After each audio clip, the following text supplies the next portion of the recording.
भक्ति भक्त भगवंत गुरु चतुर नाम वपु एक, जिनके पद वंदन किए नाशई विघ्न अनेक। सर्वंतर्यामी भगवान श्री ठाकुर जी श्री नारायण प्रभु सदैव अपने भक्तों की सेवा के लिए लालायित रहते हैं। आप कहेंगे भगवान अपने भक्तों की सेवा के लिए लालायित हैं? जी हाँ, जितना सेवा भाव भक्तों के अंदर होता है भगवान की सेवा का, उतनी ही इच्छा भगवान की भी होती है अपने भक्त की सेवा के लिए। वो सदैव लालायित रहते हैं।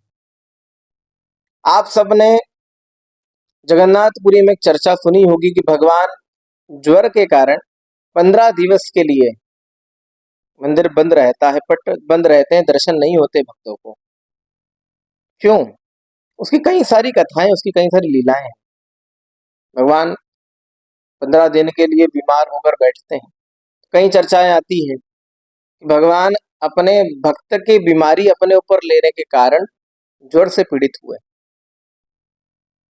ऐसे ही उस लीला के अंतर्गत एक भगवान ने एक सुंदर लीला करी है।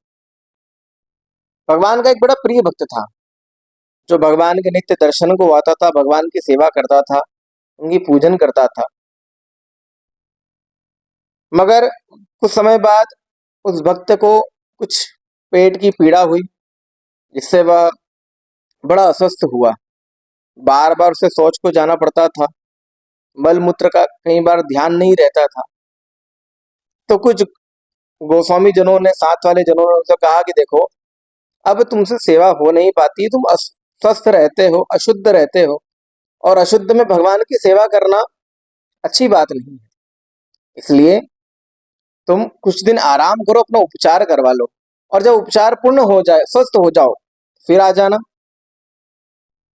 तो बड़ा दुखी होता है और भगवान जगन्नाथ के पास जाकर कहता है, प्रभु लगता है आप मुझे देख देख कर अब बोर से हो गए हो, अब आपको मुझे देखने की इच्छा नहीं होती, इसलिए आप मुझे अपने आप से दूर कर रहे हो। आप जानते हो कि मैं एक आपके दर्शन के बिना रह नहीं सकता, मगर फिर भी आप मुझे अपने से दूर कर रहे हो। ठीक है, यदि आपकी यही इच्छा है कि मैं आपसे दूर रहूं, यदि आपको इसमें ही प्रसन्नता मिलती है, तो मैं वैसा ही करूंगा। और भगवान को प्रणाम कर कर वो भक्त अपने घर को चला गया। कईयों ने कहा कि भैया थोड़ा उपचार करवा लो, मगर उसने नहीं सुनी। घर पर रहते रहते उसे और पीड़ा होने लगी, अस्वस्थता और बढ़ गई, और बीमार पड़ गया। अब तो बिस्तर के ऊपर ही, आसन के ऊपर ही अपने नित्य के शौच आदि मल मूत्र त्याग करने लगा। सेवा के लिए कोई नहीं था, ना माता थे, ना पिता थे, ना भाई थे, ना बंधु थे, कोई नहीं था, अकेला रहता था। तब वो भगवान को याद करते हो कहता है, प्रभु जब आपने मुझे दूर किया तो मैं रह तो लिया, क्यों? क्योंकि आपकी प्रसादी जो है मुझे प्राप्त हो जाती थी, मगर अब मेरी अस्वस्थता इतनी बढ़ गई है कि लोग जो भक्त हैं अब मुझे प्रसाद लाकर भी नहीं देते, क्योंकि मेरे पास आने से भी उन्हें बदबू और दुर्गंध के कारण उनको पीड़ा होती है, तो मेरे पास नहीं आते। इस कारण से आपकी प्रसादी मुझे प्राप्त नहीं हो पा रही। प्रभु आप मुझे इतना प्रेम करते होते तो शायद अभी तक मेरे पास होते, मगर शायद आप मुझसे प्रेम नहीं करते। और इस बात को कहते उसकी आंखों में, उसके नेत्रों में अश्रुधारा बह उठी, और वो हे जगन्नाथ, हे जगन्नाथ, हे प्रभु, हे दयालु, हे करुणा निधान, ऐसा कहकर पुकारने लगा। तभी उनके दरवाजे पर एक खटखटाहट हुई। एक पतला सा बालक जिसकी धोती फटी हुई है, पाक पहनी हुई है, वह दरवाजे पर खटखटा कर आवाज देता है। तो कहते हैं ये कि मैं अस्वस्थ हूं, उठ नहीं सकता, तुम खुद द्वार खोलकर अंदर को आ जाओ। तो बालक जब अंदर द्वार को जाता है, पहुंचता है अंदर, इनको कहता है कि मैंने सुना कि आप अस्वस्थ हैं। कहा आप कौन हैं? तो कहा बाबा, ना तो मुझे अपना नाम पता है, मुझे कोई कुछ भी अनेकों नाम से पुकारता रहता है, मेरे माता पिता भाई बंधु मुझे किसी का पता नहीं, इस संसार में मैं अकेला हूं, और मैंने जाना है कि आप भी अकेले हैं।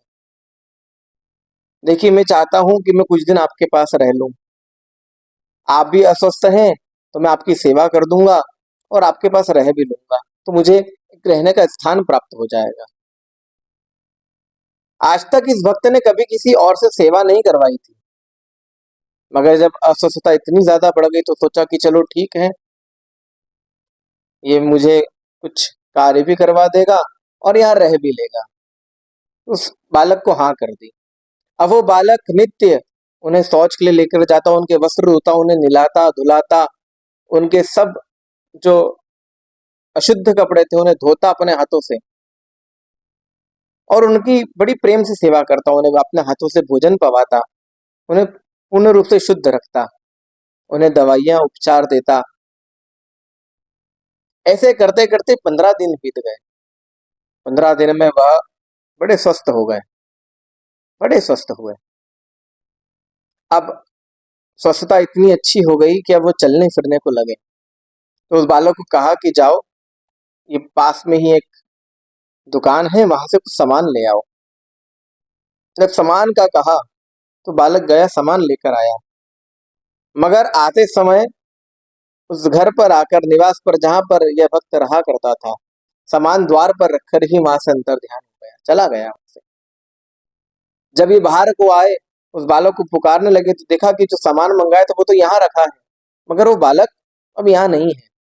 बड़ा ढूंढा, मगर आज उन्हें भगवान के दर्शन को जाना था, तो उन्होंने कहा कि अब बाद में ढूंढूंगा, कहीं ना यहीं कहीं होगा, कहीं गया नहीं होगा।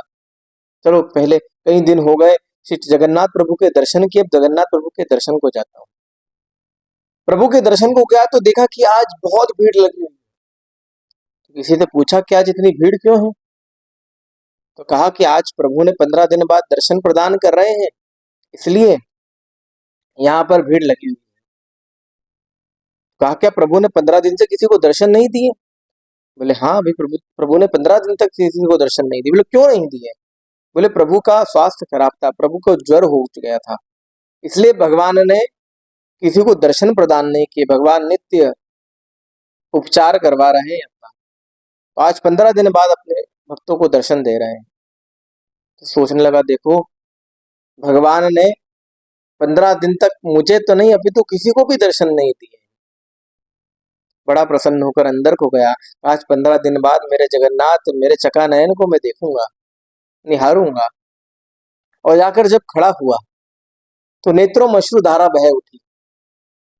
जो ही जाकर देखा तो देखा जो वस्त्र आज उस बालक ने पहन रखे थे, जिस रंग के वस्त्र पहन रखे थे, श्री जगन्नाथ प्रभु ने भी आज उसी रंग के वस्त्र पहने हुए हैं।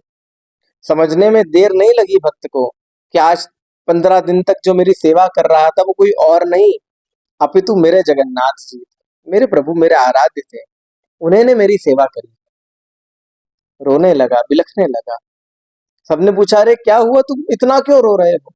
इन्हें कहा अरे 15 दिन बाद दर्शन हुए हैं ना, शायद इस विरह में रो रहा है, इस सुख में रो रहा है। मगर उसके हृदय की पीड़ा तो वो जानता था प्यारे। भगवान ऐसे अनेक भक्तों पर कृपा करते हैं, बस भाव यही है कि आपका हृदय शुद्ध होना चाहिए, आपका प्रेम शुद्ध होना चाहिए, और सदैव इस बात को पुकारते रहें कि हे नाथ मैं आपका हूँ, हे नाथ आप मेरे हो। बस इस बात को पुकारते हुए प्रभु को स्मरण करते रहिए। एक ना एक दिन मेरे प्रभु, मेरे आराध्य श्री ठाकुर जी दौड़कर आपके पास आएंगे, क्योंकि प्रभु किसके ऊपर, किस लीला पर रीझ जाए, किस बात पर रीझ जाए, इसका कोई भरोसा नहीं है, मगर बस शुद्ध भाव से स्मरण उसका होना चाहिए। तो आप सभी भगवान को याद करते रहे, पुकारते रहे, और एक ही भाव कहें कि मैं सदैव आपका हूं और आप सदैव मेरे हैं, मैं आपका हूं और आप मेरे हैं। बस इस बात का स्मरण करते हुए प्रभु को याद करते रहे, स्मरण करते रहे।